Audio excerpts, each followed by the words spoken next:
Halo teman-teman, balik lagi dengan Abu Iko. Di part ketiga dari vlog series MotoGP ini, aku ingin share pengalaman main di sekitar area sirkuit Mandalika dan kasih tahu ke teman-teman bagaimana kondisinya, terus situasinya. Kita langsung aja. Ini adalah zona di sisi sebelah timur. Di sini ada stand pameran dari banyak pihak, terutama dari provinsi-provinsi yang ada di Indonesia, untuk memperkenalkan kekayaannya, produk-produknya, dan salah satunya terutamanya Provinsi DKI Jakarta. Di booth pameran Provinsi DKI Jakarta kali ini, pemerintah provinsi memperkenalkan satu aplikasi wisata khusus Kepulauan Seribu sebagai bagian dari Jakarta yang punya banyak banget tempat wisata menarik yang harus dieksplor oleh wisatawan, baik itu dari domestik maupun juga dari mancanegara. Aplikasi wisata ini disebut dengan Pulau Seribu dan diresmikan langsung oleh Pak Anies Baswedan, Gubernur DKI Jakarta, dan mendapat antusias yang luar biasa teman-teman dari pengunjung, baik itu warga NTB maupun juga warga di daerah-daerah lain di Indonesia. Dan Pak Gub berpesan bahwa aplikasi ini harus jadi aplikasi yang membawa kembali para wisatawan datang ke Kepulauan Seribu dan DKI Jakarta. Jadi bukan hanya sekali datang, tapi berkali-kali datang karena banyak keuntungan dan manfaatnya. 8, 7, 6, 5, 4, 3, 2, 1.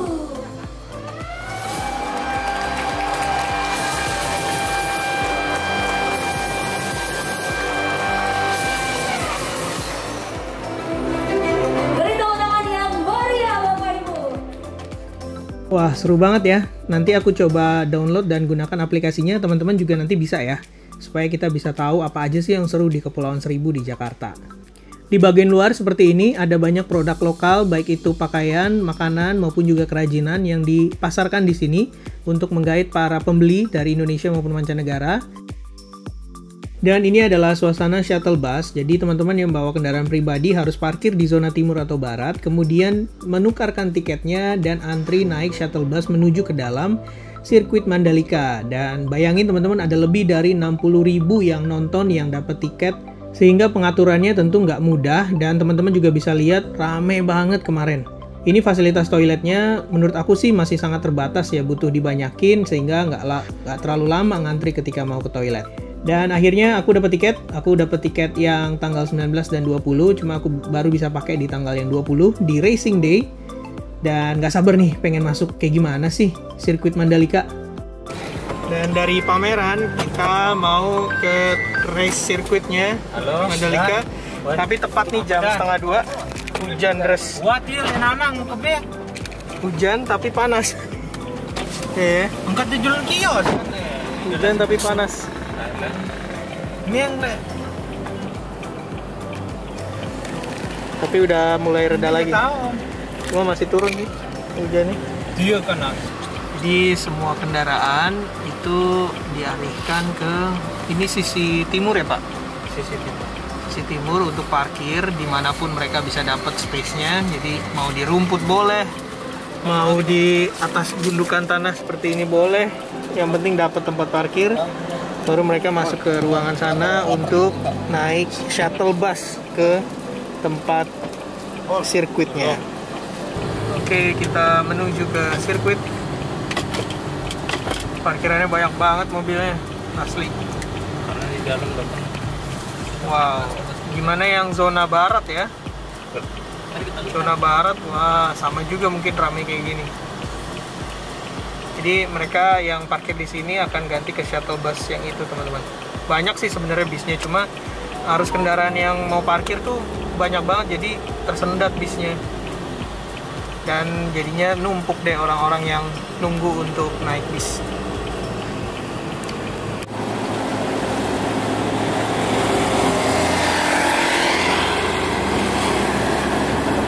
View-nya bagus sih. pertama kali masih evaluasi. Nah itu helikopternya MotoGP tuh, bang, kelilingin sirkuit.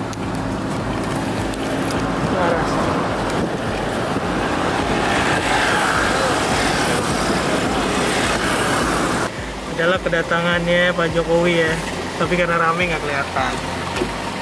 Apa-apa. Nanti kita ketemu nonton bareng. Kita nonton bareng di dalam. Ya, ini adalah salah satu pos penyekatan. Jadi ada banyak pos penyekatan untuk memastikan yang masuk adalah yang punya tiket atau punya stiker atau dapat izin, sehingga kondisi sirkuit di dalamnya bisa tetap steril. Jalannya bagus, terus juga view-nya bagus teman-teman, aspalnya juga bagus, dan lebar juga sih, bisa untuk 2 lajur, baik yang sisi kiri maupun sisi kanan. Cuma jalur ini yang nanti sore sesudah race itu macetnya minta ampun sih, karena memang banyak kendaraan yang keluar, banyak kendaraan yang ingin putar balik. Jadi beruntung banget nih di siang-siang ini aku bisa lihat kondisi jalanannya dan lihat keindahan perjalanan menuju ke dalam area sirkuit Mandalika. Keren banget sih ini pengaturan. Sebenarnya sih pengaturan dari desain jalan ini menurut aku bagus, view-nya tuh keren. Tapi memang mungkin karena banyaknya orang dan kendaraan yang keluar ketika selesai racing, MotoGP membuat bahkan jalanan yang udah disiapin ini jadi penuh sesak teman-teman. Apalagi situasinya sudah racing basah, becek, abis hujan gitu ya. Sehingga menyebabkan kondisinya jadi nggak ideal untuk semua kendaraan tadi melintas.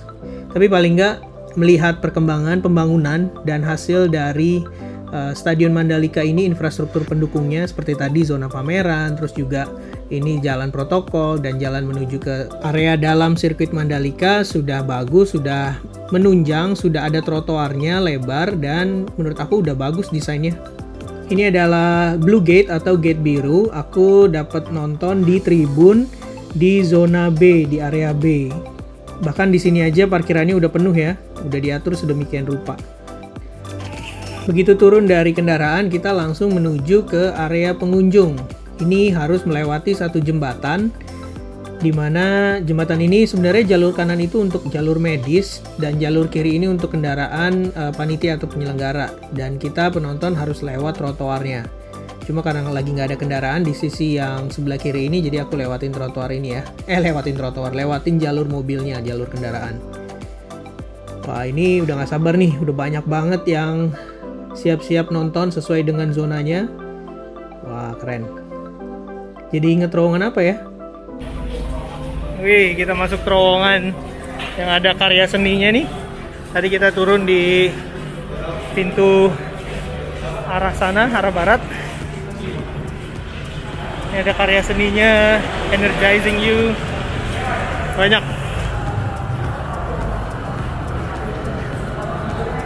Mandalika Art Tunnel namanya, by Pertamina.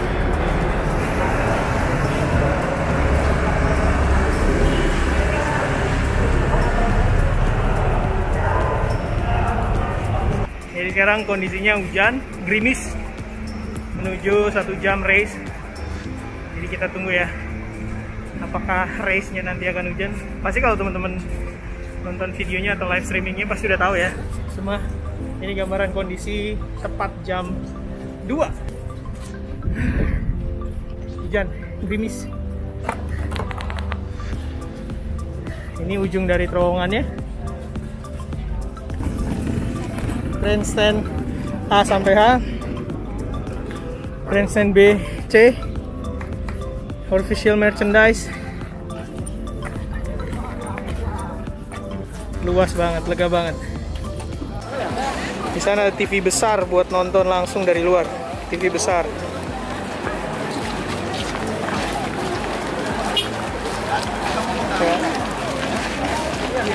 Pak, jagoin siapa nih Pak? Jagoin siapa? Kira-kira siapa nanti nih? Pokoknya yang penting seneng kita semua. Yang penting seru ya Pak acaranya. Indonesia masuk di orbit dunia. Itu mantap, betul Pak. Mudah-mudahan suatu saat ada pembalap dari Indonesia. Amin. Untuk masuk ke zona B kita harus diperiksa dulu gelang tiket kita, di scan. Kalau sesuai dengan peruntukannya kita bisa masuk. Ini ada petugas yang jagain, cuma memang ya tahu sendiri ya kalau udah buru-buru. Apalagi hujan sekarang, jadi banyak yang pengen cepet. Ini konfigurasi buat tribunnya teman-teman dari bawah. Jadi kita naik ke atas tangga. Nanti dari tangga itu kita langsung kelihatan sirkuitnya, lintasannya. Selamat menikmati Pertamina Mandalika. Oke teman-teman, kita akhirnya nyampe di sirkuit Mandalika, di Pertamina Mandalika Sirkuit untuk lihat MotoGP seri race day-nya di 20 Maret 2022. Ya, ini adalah view atau pemandangan dari zona B di kelas Premium Grandstand. Jadi ada 5 tipe tiket teman-teman: General Admission, Standard Grandstand, Premium Grandstand, VIP Hospitality Suites Deluxe, dan VIP Hospitality Suites Premium. Tiap aturan pipa menunggu sami, tetap cari menerapkan protokol kesehatan. Dari masker, biso ime dari penggunaan hand sanitizer, dan lupa pada jaga jarak adik dan tepat di penularan virus COVID-19. Matur tanti asing. Pengumuman sebelumnya disampaikan dalam bahasa Sasak, bahasa dari suku utama yang tinggal di Pulau Lombok. Teman-teman, 3 minutes to go. 3 menit lagi sebelum kita akan lanjut ke acara berikutnya, akan ada Jupiter Aerobatics Show di 14.20 waktu Indonesia Tengah.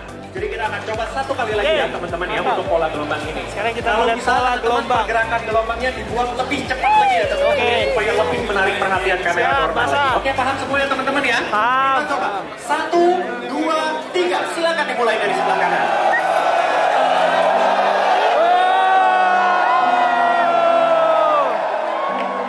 Seru banget.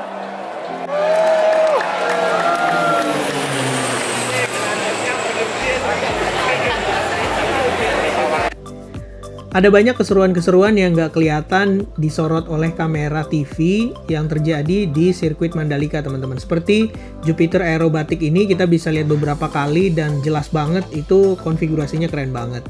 Kita juga bisa perhatiin bagaimana keseruan kepenuhan dari sirkuit Mandalika ini di seluruh kelas ya. Kalau teman-teman lihat ada bangku yang kosong, ketahuilah itu sebenarnya nggak kosong, tapi penontonnya pasti neduh itu. Kalau nggak neduh di bawah, neduh di satu tempat lain supaya nggak kehujanan. Karena makin sore, makin menuju racing time-nya ini, hujannya justru makin deras waktu itu. Sebelum jam 3, safety car-nya keluar lagi untuk ngecek apakah lintasan masih bisa digunain untuk balapan. Dan setiap kali ada motor yang lewat atau ada official yang lewat, marshal dan lain sebagainya di lintasan seperti ini, pasti langsung disorakin sama penonton. Karena itu kayak semacam hiburan ya, sambil nunggu racingnya mulai. Karena penonton ini ada yang udah dari berjam-jam sebelumnya standby di bangku penonton nunggu racingnya dimulai. Dan ketika hujan turun dan makin deres sehingga race harus ditunda, rasanya gregetan juga sih. Jadi ada 2 kali pengumuman penundaan balapan. Yang pertama menjelang jam 3 dan yang kedua di setengah 4 bahwa dikabarkan balapan akan dimulai di 4.15 atau 16.15. Jadi ya MC juga udah mulai bingung, jadi disuruh bikin tarian gelombang ini terus atau mulai dengan lagu-lagu nasional dikumandangkan, nyanyi bareng, sampai berbagai informasi lainnya yang terus di sounding sama penyelenggara supaya penonton juga nggak bosen dan tetap semangatnya terjaga. Baru aja diumumin kalau prosesnya dimundur lagi sampai ke jam 4, jadi totalnya udah 1 jam terlambat dari schedule MotoGP di race day hari Minggu tanggal 20 yang harusnya jam 3 waktu Indonesia Tengah jadi jam 4. Mudah-mudahan sebelum jam 4 hujannya udah reda supaya kita bisa segera mulai, karena banyak yang udah gak sabar nih dan perut udah lapar juga. Sempet ada yang bilang nih kayaknya race-nya bakal ditunda nih. Waduh, dengar kayak gitu dengkul langsung lemes ya. Padahal perjuangan banget nyampe ke sini dan kasihan penonton yang udah datang jauh-jauh bayar mahal-mahal kalau sampai harus ditunda. Cuma emang menuju jam 4 tuh derasnya minta ampun. Sana yang tribun tanpa atap tuh yang bertahan ada juga, tapi rata-rata yang pakai jas hujan. Awannya putih banget, rata hujannya. Tapi entah kenapa menjelang jam 4 aku udah inisiatif aja, udahlah masuk aja lah, basah-basah nggak apa-apa lah, basah setahun sekali pas MotoGP ya apa salahnya gitu ya. Dan waktu lagu Indonesia Raya dikumandangkan, sesudah itu nggak lama hujannya tiba-tiba mereda teman-teman. Entah ini karena kebetulan pas pawang hujan beraksi itu bisa juga, tapi yang aku lihat, yang aku rasain, habis kita nyanyi lagu Indonesia Raya, itu hujannya mulai reda dan aku jadi berani untuk turun ke bawah dan langsung ngeliat spot yang paling enak, tempatin tempat yang paling enak untuk lihat balapannya. Teman-teman yang mau lihat bagaimana terharu dan bangganya waktu Indonesia Raya dikumandangkan bisa lihat di video aku sebelumnya ini ya. Udah aku tayangin di channel Aboiko. Oke teman-teman, sekarang jam 15.54 baru aja diumumin kalau race akan dimulai jam 16.15 dan pit lane akan dibuka tepat jam 16. Artinya 6 menit lagi. Nah sekarang aku pindah tempat duduk karena hujannya udah agak reda ke paling bawah di sini. Jadi bisa langsung ngeliat tikungan pertama. Turn 1. Waktu mereka sudah start racing. Indonesia. Indonesia. Indonesia. Mandalika. Mari teriakan dengan lebih keras teman-teman. Mandalika. Mandalika, Mandalika. Mandalika, Pasti bisa. pasti bisa. Pertamina Grand Prix of Indonesia akan dimulai pukul 16.15 waktu setempat. Saat ini 50 detik lagi menuju pembukaan pit lane. Kita semua berdoa agar cuaca tidak kembali memburuk teman-teman. Saat ini helikopter dari Dorna juga sudah diterbangkan untuk mengambil gambar. 2, 3, silakan dimulai dari sisi kanan kiri. Menjelang start balapan, banyak penonton yang udah mulai gemuruh, mulai seneng banget, mulai exciting, nggak sabar ngelihat pembalap-pembalap ini keluar dari pedok dan langsung ngetes bannya, ngetes sirkuitnya sebelum dimulai balapannya. Ini suasananya, aduh meriah banget teman-teman. Dan begitu motor-motor para pebalap MotoGP keluar, wah langsung sontak teriak semuanya.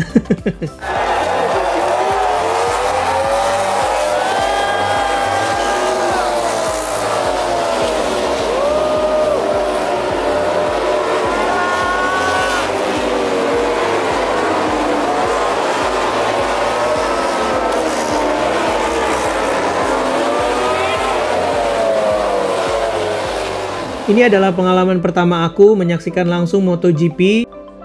Aku termasuk yang suka MotoGP dan aku ngidolain banget Valentino Rossi. Jadi sayang banget dia udah nggak kesini. Tapi ada di sini dengerin langsung raungan motor dari MotoGP itu rasanya kayak mimpi kewujud sih. Ah beneran keren banget. Jadi mau trek basah, trek kering, trek mateng, setengah mateng, aku tetap seneng banget ada di sini. Dan inilah saatnya ketika racing dimulai dan motor-motor melaju di tikungan pertama. Penonton yang terhormat, race dari MotoGP akan segera dimulai. Ladies and gentlemen, the race of MotoGP is yet to be started.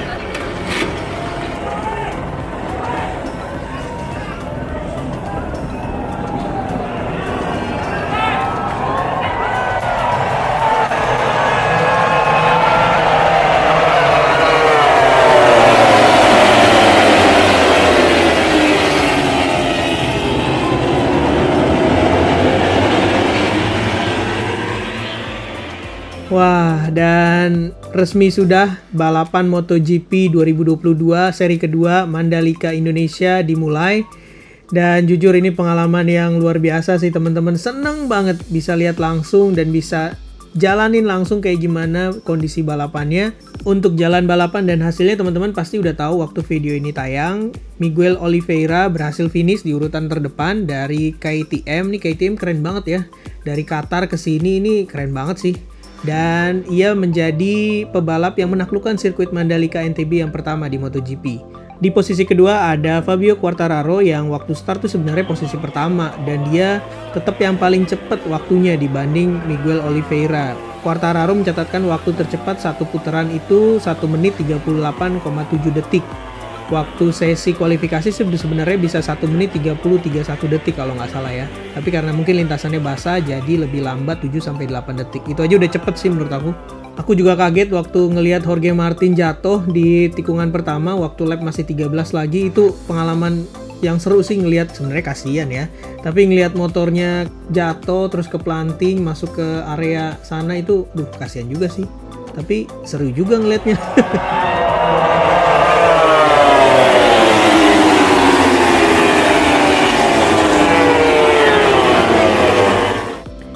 Dan mendekati lap terakhir, waktu balapan sekitar setengah jam kalau nggak salah ya. Dan nggak kerasa sih sebenarnya, tahu-tahu udah setengah jam aja dan udah mau lap terakhir. Kayaknya nggak rela gitu ya cepet-cepet berakhir. Tapi karena udah diputusin hanya 20 lap, maka inilah detik-detik menjelang berakhirnya balapan. Oliveira, kita akan segera mengetahui peraih posisi pertama di podium di The Mandalika GP 2022. Tikungan terakhir dan Miguel Oliveira keluar sebagai juara satu.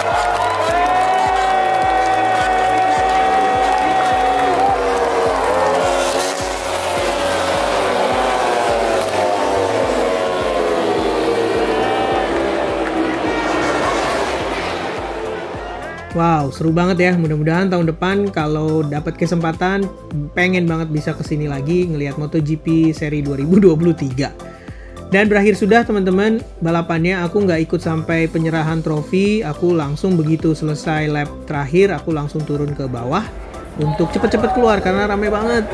Oke teman-teman, udah selesai. Makasih banyak teman-teman udah nonton. Semoga videonya bermanfaat. Sampai ketemu di Urban Vlog berikutnya. Jangan lupa share terus hal positif buat sekeliling kita. Makasih banyak. Dah. Harusnya sih jangan closing dulu ya. Harusnya apa kayak gitu dibahas sesudah selesai acara kayak gimana kondisinya. Ya ini adalah kondisi sesudah selesai racing. Teman-teman yang di rumah mungkin bisa langsung lihat ya di podiumnya. Tapi kalau kita di sini turun dari tribun penonton, kita langsung menuju ke tempat tadi, tempat kita masuk. Ramai banget. Weh, halo, seru banget. Ramai banget yang pulang, langsung bubar karena hujan juga ya. Jadi mau nunggu pun nggak enak. Cuma ini terowongannya ramai banget, keren. Ramai yang dukung MotoGP di Mandalika Indonesia. Salut, salut, salut. Asik, asik. Saya nggak bisa ke sana ya karena lagi hujan juga, jadi kurang nyaman juga kita kalau mau explore. Tapi paling nggak ini bikin bukti nyata bahwa Indonesia bisa. Keren. Ya memang kerumunan penonton yang keluar menimbulkan kemacetan panjang dan ada banyak hal yang harus dievaluasi dari pelaksanaan MotoGP perdana setelah 25 tahun di Indonesia ini teman-teman. Tapi aku yakin sih kedepannya pasti ada hal-hal yang diperbarui, diperbaiki supaya pelaksanaan MotoGP ini makin teratur, makin terorganisir dan antusiasmenya tetap terjaga. Sekali lagi aku mau ngucapin makasih untuk seluruh pihak yang sudah menyelenggarakan MotoGP ini, termasuk mereka-mereka yang mungkin nggak kelihatan mulai dari bangun sirkuit, menjaga sirkuit sampai sekarang menjaga keamanan, kenyamanan para penonton. Itu keren banget sih, makasih banyak ya. Dan aku juga mau terima kasih untuk JCC Community dan Pemprov DKI Jakarta yang udah memberikan kesempatan aku untuk ikutan MotoGP ini. Terima kasih banyak. Oke teman-teman, makasih banyak. Ini videonya lumayan panjang tapi semoga berkesan, semoga bermanfaat. Paling nggak ini jadi kenang-kenangan buat aku dan anak cucu nanti bahwa Indonesia bisa menyelenggarakan event kelas dunia dan hasilnya bagus banget. Wah, semua bergerak nih, poluan, polisi. Bapaknya nyelonong aja soalnya. Aduh. Bapak yang lain ngantri, bapaknya nggak ngantri. Ayo lo. Omelin.